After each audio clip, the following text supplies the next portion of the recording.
All right, so this is what we did in class on Friday. So if you're going on Friday, you're getting this video. The stuff over here on this side is in a PDF. I will share it with you, but I'll also have a paper copy for you on whenever you come back. The stuff over here is kind of summarizing what this part says, okay? So what I'm going to do is I'm going to read it, and then I'll explain it a little bit. And then what I had been having kids do here in class is I have been having them look at this side or read this together, and then write down the notes on this side of their paper. So just know that this stuff, all the kids are getting these notes as well in class, so it's not just you. And so hopefully you can write them down once you get back into the building. So this is an article that we're reading because of the ending of this book. And I think that so many people have a problem with the ending of this book for a couple of reasons. One, Mark Twain is not a big fan of huge coincidences. He's not a big fan of that romantic kind of style. And yet he brings in Tom Sawyer, a kid who he met in the beginning chapters. And it just so happens that Huck Finn is at Tom Sawyer's aunt and uncle's house, and he was going to be there that exact same day. Huge coincidence. Why did Twain do it? And then the other problem with the ending is the fact that Jim was freed by Miss Watson.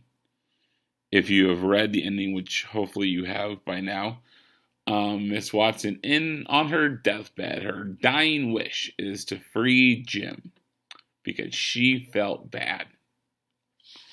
And it's one of these endings that people don't like because if Jim is your hero, if Jim is this kind of figure that has been sacrificed and has shown that he's a good person and a good father to Huck and all these kind of things, why not let him get his own freedom? That would make a better ending for Jim as a character, but instead, Twain writes it in like, "Oh, Miss Watson freedom, and Jim's free now, and Tom knew the whole time, and that's it." And people don't like that ending, and so this chapter out of a book kind of talks about the ending and talks about why that is. Okay, so I'm gonna read. You can just follow along here on the screen. Here, I'll even present it now so you can see a little better. All right. Twain was clearly cognizant, the word cognizant means aware, of the double message that his art embodied. In an autobiographical dictation on July 31st, 1906, Twain observed, "Humor must not professedly teach, and it must not professedly preach. But it must do both if it would live forever. And by forever, I mean 30 years. I have always preached. That is the reason that I have lasted 30 years. And the rest of it you don't really care about. We can read Twain's notice. Remember in the beginning of the book, like even before chapter 1, there was this notice to the reader. And basically the notice said anyone trying to find a motive, anyone trying to find a moral, anyone trying to find a plot will be shot, will be arrested, those kind of things. And so we can read Twain's notice. No motive, no moral, no plot contained here, as his effort to deny any professed or overt preaching in Huckleberry Finn. The novel's affinities or similarities with the genre of the boy book and the fact that it is set in long ago antebellum times is pre-Civil War, lend further support to Twain's surface denial that the book is anything more than an amusing, innocuous adventure story of a raft trip on the Mississippi. Innocuous means kind of harmless, kind of innocent, kind of a deal. Twain retains the same kind of plausible deniability that the slave Jack did when he told Huck to come see the water moccasins. Nothing subversive or disturbing going on here, Jack and Twain could have insisted if pressed. So over here in my little kind of summary that I wrote here, basically this author is saying that if anyone pressed Twain about like, oh, there's a deeper meaning behind your book, if Twain wanted to deny that, he could. He could say, no, there's nothing going on here. This is just a boy's book. This is just an adventure book. It's a sequel to Tom Sawyer. That's the only reason I brought him back. That's the only reason I wrote this, was for money, kind of a deal. But as you'll see here, scholars are beginning to think that that's simply not the case. We find an analogous option of deniability that both the preacher and the poet himself affirm in Paul Laurence Dunbar's 1890s poem, An Antebellum Sermon. The sermon is about the liberation of an oppressed people, a potent subject in both antebellum, pre-Civil War times, and in the 1890s. Twice, however, the preacher insists that he is simply telling a tale from the Bible. And here is part of the poem. But for fear someone mistakes me, I will pause right here to say that I'm still a preaching ancient. I ain't talking about today. But I think it would be better if I pause again to say that I'm talking about our freedom in a Biblistic way. If Dunbar's preacher, preaching in antebellum times, talked about freedom in a Biblistic way, Twain, writing in the 1870s and 80s, talked about freedom in American race relations in an antebellum way. And I'm putting quotes there because there's quotes there. Maintaining the option of denying that he was making any comment at all in the present. Yet Huckleberry Finn is increasingly coming to be understood as having a great deal to say about race relations in the period in which Twain wrote it. So, what basically this is saying here is that Mark Twain wrote this book in 1876. He started it then. He wrote it for about 8 years, so it's 70s and 80s. That is after the Civil War. But the book takes place before the Civil War. So even though he is writing and the time period is before the Civil War, people are like, oh, he's actually talking about the here and the now. It would be like if I was writing about the year 2020, but I said it back in like 1992. And I'm like, I'm not talking about today. It takes place in 1992. See that? That's what it is. That's what's going on here, okay? A closer look at two key points in the book. Twain's decision to smash the raft that was to carry Huck and Jim to freedom, and his decision to end the book with an elaborate burlesque farce, that's kind of a satire, reveals the possibility that Twain may in fact have had in mind a story other than the one he was ostensibly telling.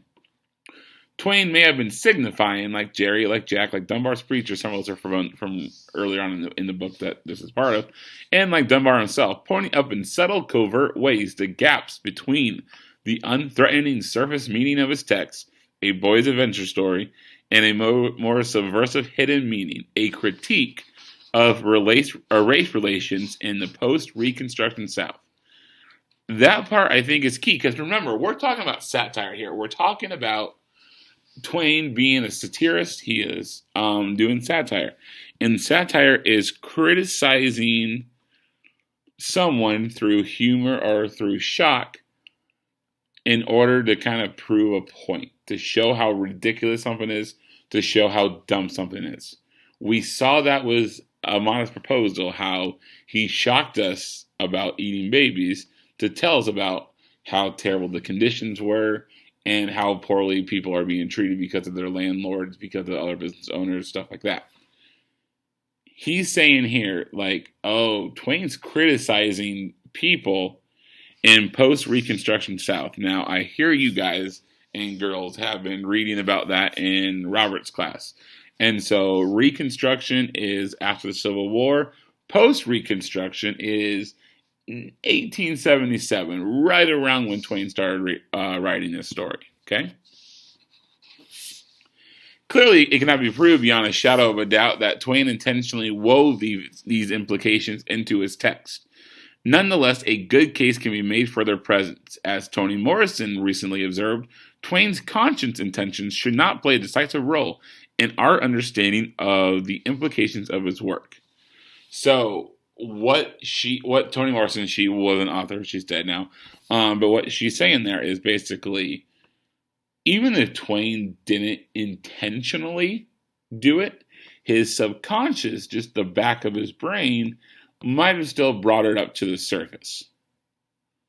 And furthermore, there's always a debate going on about, does an author's intention really matter? if we as a reader can pull a moral, we can pull a lesson, we can pull something out of a text, and the author never intended for that, that's still okay because we still gain stuff from it and it could still be there. And authors can lie and authors can have that kind of subconscious, like I didn't intend it, but it makes sense and I could be thinking that and that could just be in the back of my brain kind of a deal. That's what Morrison's saying here. So we don't know if what the theory that is going on here is accurate 100%, but there's enough evidence and there's enough supporting evidence and supporting details and facts, both from Twain's life as well as in the book, to make us believe that this could be what Twain is talking about. Okay? But in order to understand satire, we have to understand the context and the time period and the stuff that it was written in. And so, in order to understand what Twain was criticizing, we have to go back to that time period. And so, the rest of this story is going to be doing just that, or article. All right. In July of 1876, Twain began what he probably believed at first was a sequel to Tom Sawyer, another nostalgic boys' book. But the narrative was soon hijacked by a black man and a white boy on a quest for freedom. Shortly thereafter, Twain temporarily scuttled that quest by having Huck and Jim miss Cairo in the fog. This is chapter 16. Then, Twain abandoned it, not casually or passively, but violently. He smashed all the flinders, the raft that was to carry Huck and Jim to freedom. One thing for your essay coming up here that I really like that this author does, and you'll see it a couple times. Notice how he just kind of incorporated part of a quote into his own words. Now, he doesn't have like Twain page number at the end because one, this is a whole book and there's probably some other place that he tells us which copy of Twain's book he's using, because there are so many variations of this book out there that it would be impossible for him to just have one. There are these little notes at the end that tell us that if we go back to the back of the book, there are probably some like, oh, I look at number 5 and it tells me where he got that from or where he got that idea from. Okay? It is significant, I believe, that Twain both began and abandoned this book during the summer of 1876, 100 years after the signing of the Declaration of Independence. That summer marked the greatest formal celebration of liberty's freedom, in the nation's history. But historians would eventually remember that period not for a celebration of freedom, but for its impending denial of it. Twain stopped work on Huckleberry Finn that summer just at the point where Buck Grangerford was about to try and fail to explain the rationale behind the bloody, pointless feud. Like the charade of chivalry that prevented the fictional Grangerford family from seeing the barbarity of their way of life, the rhetoric of freedom that dominated the national discourse that summer tended to obscure or hide the fact that the freedom of African Americans was about to be dealt a near fatal blow. So, 1876, it is the centennial of America. It's America's 100th birthday. There are celebrations everywhere, like all across America, or what was America during that time period. And so, with that came all these celebrations and speeches, and all these people coming out and saying, we love our country, we have all this freedom, and stuff like that. And so that was kind of the headline of that summer, because we celebrate July 4th kind of a deal. What was kind of underneath that was, rah, rah, rah, look at all this freedom, and the freedom of African Americans was about to be dealt a near fatal blow, because this is right when Reconstruction is about to end and post-Reconstruction is about to begin. And so it was important to know that this was when he was writing this story. It was kind of right on the cusp of that kind of transition from Reconstruction to post-Reconstruction. And I think it's important to kind of know, like, he didn't just have them miss their, exit, so to speak, to go to Cairo. He had them, get off this boat, and the boat got smashed to smithereens. So there was no chance for them to kind of go back up the river, go back to freedom. Their way of transportation was gone. And so I think that's important as we continue on with this article. The promise of genuine freedom and participation in the polity, I think it's pronounced polity, which is government, seen within sight for African Americans during Reconstruction as blacks shared political power in every former Confederate state. They occupied certain high offices and were guaranteed, on paper at least, equal oppression or protection under the law and full enjoyment of public facilities through the laws and constitutional amendments. Now, this is right after the Civil War, 1865 up until about 77, 76. And the North, the Union, actually kept troops in the South to make sure that these laws were being upheld to the best of their ability. But there was racist opposition to blacks actually exercising the rights of citizenship and have been building for some time. The tactics of white terrorist groups as the Knights of the White Camellia, the White Brotherhood, the Rifle Clubs of South Carolina, and the Ku Klux Klan included intimidation, force, bribery at the polls, arson, and murder. Twain, an avid reader of the press, was clearly aware of these trends. In 1872, for example, Harper's Weekly, a magazine we know Twain read, carried a terrifying drawing of a Klansman paying a nighttime visit to a rural black family. In 1873, a stack of telegraphic headings Twain clipped from daily newspapers included one that bore the headline, "A Courthouse Fired and Black People Therein Shot While Escaping," and another titled, "Ku Klux Murders." In 1874, Harper's Weekly printed a stark and brutal illustration captioned, "A company of whites lay in ambush for a party of black people returning from church, killed 10 and wounded 13. So, a couple things to know. During Reconstruction, before Twain started writing, there was opposition to blacks having power in politics and government and stuff like that, but it was happening, which is always a good thing. And they were guaranteed of equal rights, they were guaranteed that protection and all that good stuff. However, it's always interesting to kind of because I don't think people understood how far back the KKK and some of the other white supremacy groups, how far back they actually go. And the KKK is always a group that it kind of gets some popularity, then it dips for a while, then it comes back, then it dips, and it's just it just kind of depends on what's going on in the country. Usually, sometimes war brings out these people and stuff like that. And so they were trying their hardest to keep black people from exercising their constitutional rights, the right to vote, the right to be in public facilities, the right to hold office, stuff like that. And we know, based on these headlines that were in magazines, they were in newspapers that we know Twain read, and we know Twain clipped articles that had these titles. We know Twain's aware of this. And so that's got to always be in the back of his mind when he is talking about Huckleberry Finn.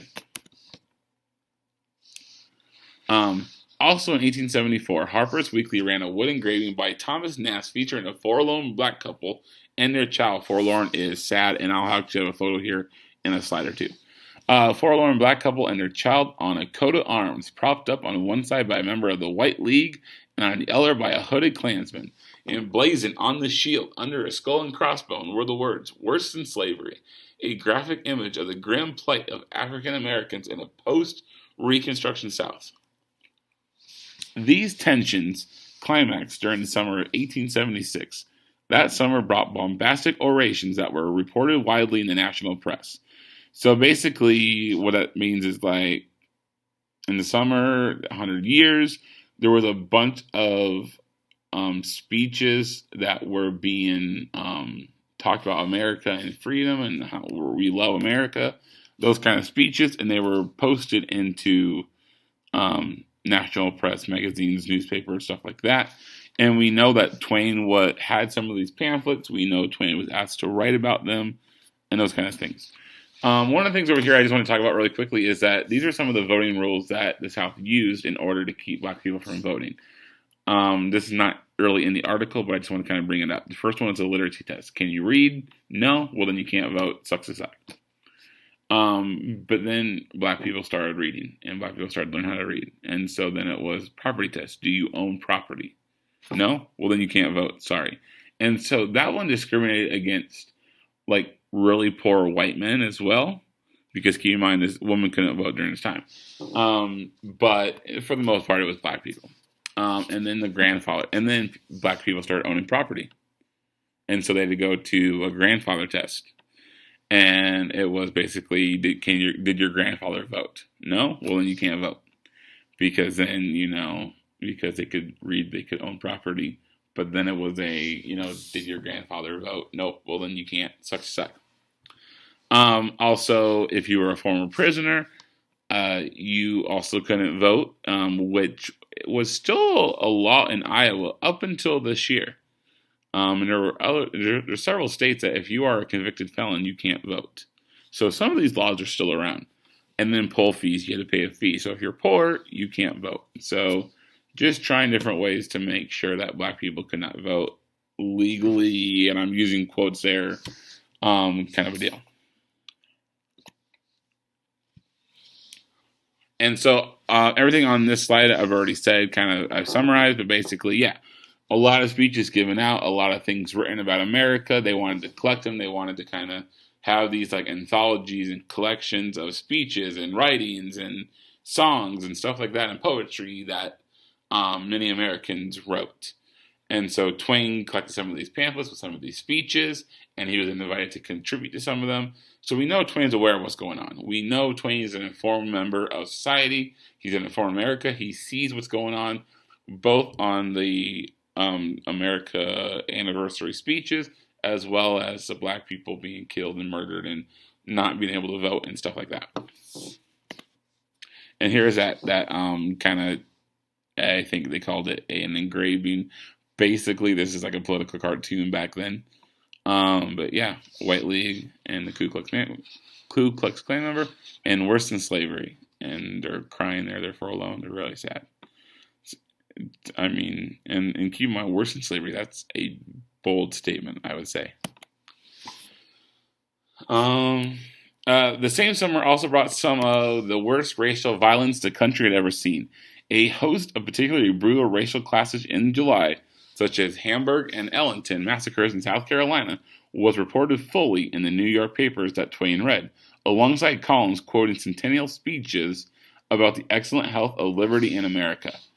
So just kind of picture, like, on this side of a newspaper or a magazine, on this page, it is these speeches about we have freedom, we love our freedom, we love America, like those kind of writings.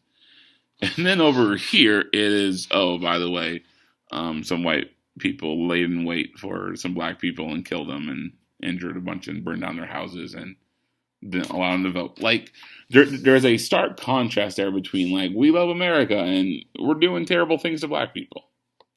So Twain sees this in the newspapers he's reading. Twain sees this in the magazines he's reading, those kind of things, okay? Then, the election of 1876 led to the end of Reconstruction. Do you mean to make good to us the promises in your Constitution?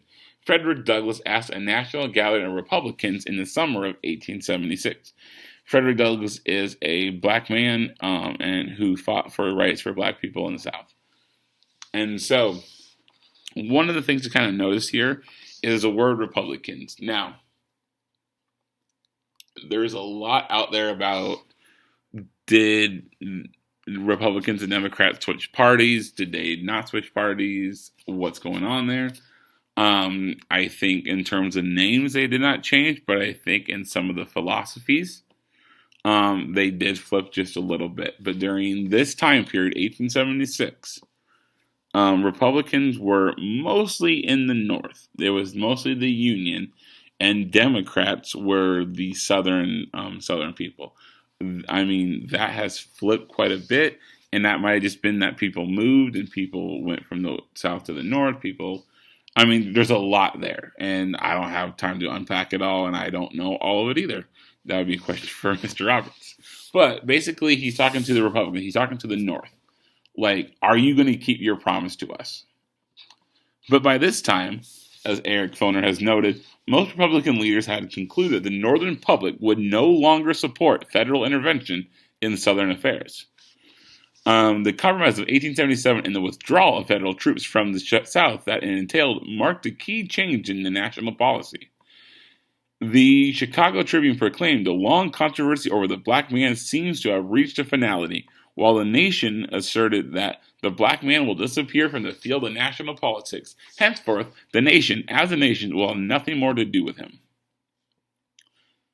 So, 1876, there's an election, pretty contested election, and there was a compromise with that election. Basically, it was, okay, we'll give you your president if you withdraw your troops and you let us just kind of do our own thing down here. The North was like, you know what, we've been down here for about 10 years, it's time to go. And so the North just kind of let all these things happen. The North, the things that the KKK was doing at night could now be done out in the open because there's no one there to stop them, as you'll read here in a little bit. But basically, the military backed out and basically left the black person the black people on their own to kind of fend for themselves in the South. And that is actually where we left off in class. So we're going to keep reading about this because the question is still, okay, we're getting all this information. Twain knows all this. How does this apply to Jim? How does this apply to Tom? How does it apply to Huck? That'll be part of your essay as well. So make sure that you're understanding this. Make sure you're understanding kind of what's going on. Okay? You have any questions? Let me know. All right. Thanks. Maybe.